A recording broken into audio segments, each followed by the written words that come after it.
Adolf Hitler's ascent to power and the construction of the Nazi state did not emerge from chaos alone. It followed a discernible logic of triadic relationships that reinforce and sustain each other, thwarting attempts at escape. Each stage of this evolution reveals how ideology, fear, and administrative form coalesced into a machine of domination. Today, we will trace that process. As desire becomes doctrine, crisis becomes governance, and law becomes violence. And maybe we will discover how to break the cycle. When Hitler entered the political arena in post-war Germany, he faced a society humiliated, fragmented, and economically desperate. His plan relied on converting that national despair into a form of longing. He promised not simply stability, but transcendence, national rebirth through unity and submission. His speeches fused grievance with hope, transforming collective trauma into an eroticized hunger for destiny. This was more than rhetoric. It was systemic capture through emotion. Hitler identified that mass politics could be re-engineered as a transaction. Citizens would exchange individuality for belonging, uncertainty for the illusion of order. Every false promise, peace, renewal, restoration of greatness, became a closed loop of faith. To doubt the leader was to betray the nation. By binding identity to obedience, Hitler transformed lies into instruments of loyalty. This phase established the fundamental logic of the regime. Power was not seized, it was desired. The people's yearning for deliverance became the dictator's most effective currency.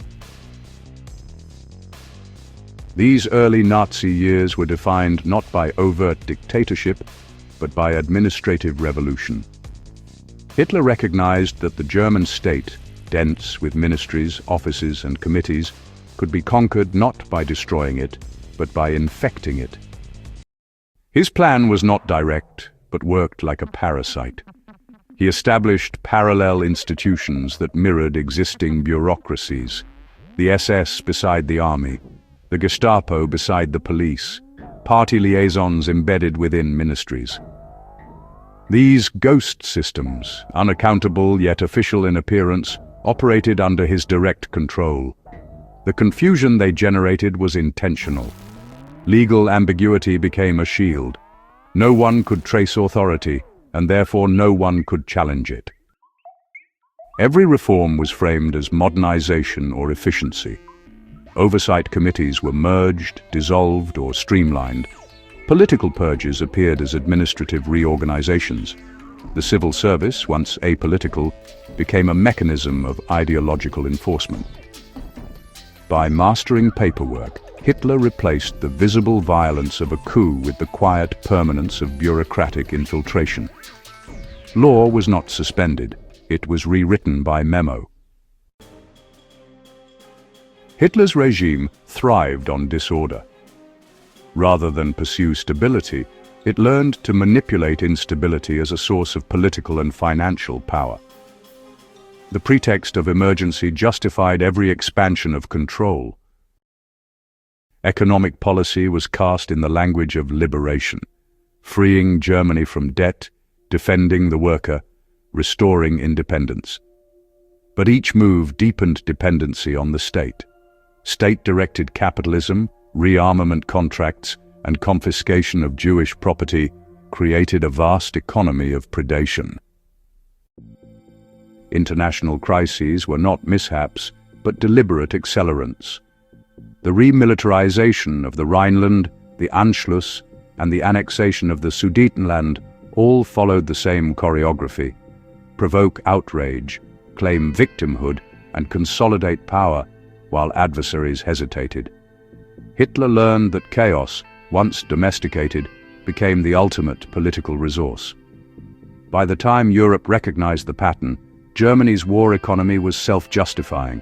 Its survival demanded perpetual expansion. The nation's crisis became its engine. Having seized the state's mechanisms of control, Hitler transformed coercion into routine. The concentration camp system, the Gestapo network, and the militarization of civilian life were not chaotic improvisations, but calculated instruments of governance. Fear was engineered through uncertainty. Arrests occurred without pattern. Sentences were arbitrary. Categories of enemy were deliberately elastic. The citizen never knew the threshold of guilt. This unpredictability was psychological control perfected, terror without visible tyranny. Every act of repression generated economic return. Forced labor supplied the armaments industry, confiscated assets enriched party members. The machinery of persecution became financially self-sustaining. The regime had monetized fear. By merging violence with administration, Hitler created a form of government in which cruelty was procedural. The state did not appear lawless, it appeared busy. No regime has ever weaponized information as completely as Hitler's. Under Joseph Goebbels, the Ministry of Propaganda constructed a total environment of perception. Newspapers, radio, film, and architecture all served a single narrative: that Germany was under siege, and that only the Führer could interpret the world's deceit. Truth was not denied, it was starved. Censorship made credible information scarce. State-controlled leaks and sensational revelations replaced it with myth. The public's hunger for meaning became the regime's greatest asset. People did not merely consume propaganda, they awaited it, needing each broadcast to know what to think and whom to hate. This informational famine reoriented society around the party as interpreter of reality. Independent journalism, scholarship, and religion all collapsed under the weight of suspicion. By the late 1930s, the regime no longer needed to persuade, it only needed to remind. The destruction of trust in legal institutions completed the authoritarian circle. By redefining investigation as persecution and trial as performance, Hitler's government dissolved the distinction between accusation and proof. The 1934 Night of the Long Knives provided the template. Mass executions justified as emergency justice. Subsequent purges within the judiciary and civil service replaced independence with ideological loyalty. People's courts staged verdicts as patriotic theater. The crowd, conditioned by years of propaganda, demanded conviction before evidence. This dynamic made every prosecution a spectacle of unity. Dissenters were not opponents, but traitors. Legal defense equated to moral guilt. Even honest functionaries accepted the logic, claiming that extraordinary times required extraordinary measures. By corrupting justice in the name of integrity, the regime achieved a paradoxical legitimacy. It appeared to be cleaning the system even as it annihilated it. The people, exhausted by contradiction, accepted tyranny as moral hygiene. In the years as war approached, Nazi governance became a self-executing organism. Orders flowed downward, but justification flowed upward, creating the illusion of legality. Every atrocity, deportations, confiscations, mass murder, was accompanied by a paper trail of memos, authorizations, and signatures. This procedural perfection gave officials psychological refuge. They were not killing, they were processing. Every file stamped, every order logged, converted crime into compliance. Following orders became both defense and creed.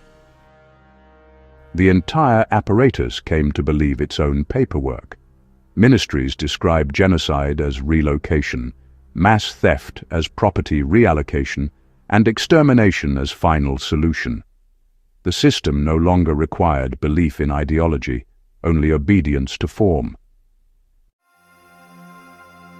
By 1945, the Nazi state had institutionalized its crimes so thoroughly that its destruction did not disprove its logic, it demonstrated its efficiency. The regime had fused criminality with governance so completely that dismantling one required dismantling the other. The collapse of the Third Reich did not erase its method. The administrative, psychological, and propagandistic structures it perfected remain warnings to every society that mistakes efficiency for virtue, rhetoric for truth, and order for justice. Hitler's dictatorship revealed how modernity's instruments, forms, audits, regulations, can become instruments of annihilation when detached from moral reference. His regime did not abolish law. It used law's language to sanctify atrocity. It did not suppress bureaucracy. It accelerated it. The most chilling lesson is that totalitarianism rarely arrives with banners and oaths. It arrives as reform, as optimization, as the pursuit of order. It thrives where complexity invites frustration and promises that submission will bring clarity. In Hitler's Germany, the machinery of state became the priesthood of control. Each decree, form, and slogan contributed to a closed circuit of justification. Fear feeding obedience, obedience feeding legitimacy, legitimacy feeding violence. When the system finally consumed itself, it left behind not chaos, but a blueprint. The story of the Nazi regime, when understood through these structural patterns, is not only a chronicle of one man's tyranny. It is a map of how institutions can be seduced, corrupted, and remade to serve power while believing they serve order. Its lesson endures. The gravest danger to freedom is not rebellion against law, but when law begins to speak the language of obedience. And lo, two witnesses stand where fire kissed stone, where lampstands speak and truth is shown. We thunder not to boast or burn, but so the faithful might discern. You've seen the signs, you've heard the flame, return again and do the same. Subscribe, ye souls who seek the end, for we are wrath and we are friend.